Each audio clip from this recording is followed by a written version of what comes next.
Iron pyrite is sometimes called fool's gold, and for good reason. It's got quite a track record of tricking countless people throughout history into thinking they'd found their fortunes. Today, we're going to take a look at some of the most prominent figures pranked by pyrite, as well as a few ways you can avoid befalling the same fate.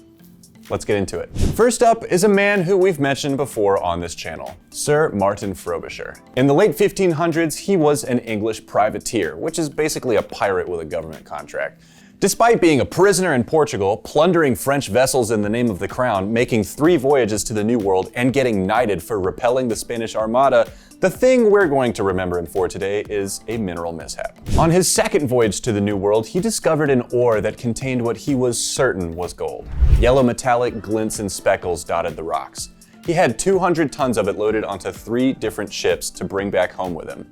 Spain's recent success in mining gold and silver in the Americas had other European nations eager to find their fortunes in the New World as well, including France and England. Bringing home gold was a good way for an explorer to secure investors for future voyages. Thinking it was gold-bearing, Frobisher's ore was valued at about £5 per ton, and he was sent back to the New World with an even larger fleet to secure more of this gold-flecked American ore. He began mining in Canada, digging several mines, and came back home again with even more ore. 1,350 tons of it. This time, it was smelted down, revealing it for what it really was, a nearly useless stone called hornblende, known for its deceptive resemblance to other more valuable metal-bearing minerals.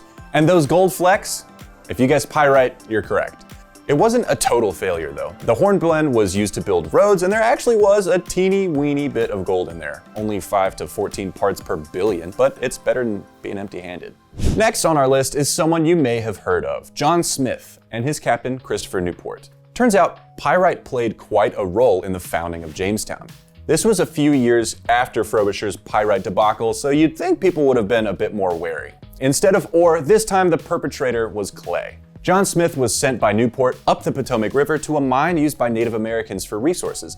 But he didn't want what the natives were mining for. He wanted that sweet sandy clay, flecked with gold. In his book, The General History of Virginia, Smith described it as a clay sand so mingled with yellow spangles as if it had been half pin dust. Newport was obviously excited, but I doubt Smith was, as he and his team hand-carried as much sand as they could the 7 miles back down to their canoes. When they brought it back home, all 1,100 tons worth, it proved to be even more useless than Frobisher's haul. The sand was dusted with pyrite. Pyrite claims yet another victim. Yeah, it's funny, I don't remember that part of Pocahontas, but... Lastly, we have a French-Breton naval explorer by the name of Jacques Cartier. He too managed to negotiate investments for several voyages to the New World in the name of France, the first of which was royally funded. When he came back empty-handed, however, he lost his royal support. Well, empty-handed except for the 2 sons of the St. Lawrence Iroquois chief. He was able to convince former French officer Jean-François Roberval that colonizing Canada could be kind of fun, eh?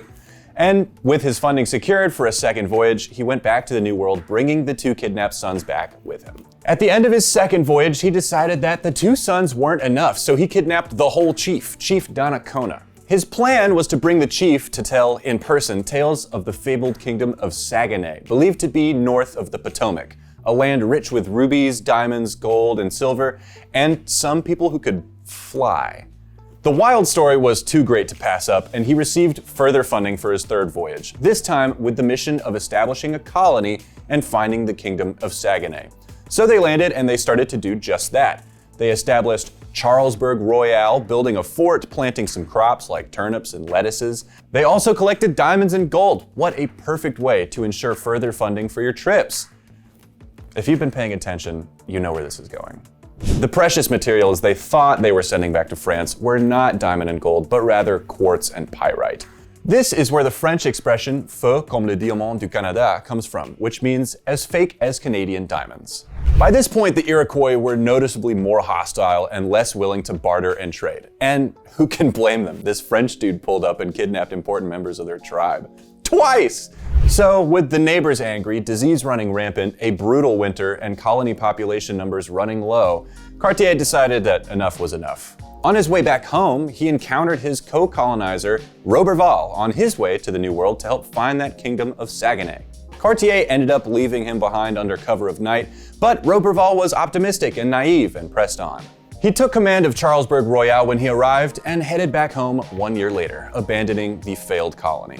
Now, you're not likely to ever be in the position to send 1,000 tons of sand back to your homeland, but if you do run across a yellowy metallic material, how can you tell if it's fool's gold or gold gold? Well, it's easier than you might think. Gold is more yellow, whereas pyrite tends to be brassier. Pyrite typically forms in more orderly shapes than gold, with sharp corners and flat faces, unlike gold, which tends to be flakes and nuggets.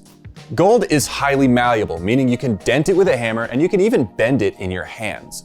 Pyrite, on the other hand, will crumble if you give it a good whack with a hammer. However, gold is softer than pyrite, making it easier to scratch. In a streak test, gold will streak yellow, while pyrite streaks a greenish black. Do be warned though, all the tests that I just mentioned are destructive. So if you want to keep the specimen that you find, regardless of what it is, maybe save those tests for last. You can also vigorously rub pyrite with something hard and it'll smell kind of like rotten eggs or sulfur. Just think, all of those ways to check and those Europeans still couldn't tell the difference. That's it for today, guys. Have you ever found pyrite? Be honest. Were you fooled? Tell me down in the comments, and don't forget to like, subscribe, and ring that bell so you don't miss out on future videos. Stay smart on your quest for gold, and I'll see you guys next time.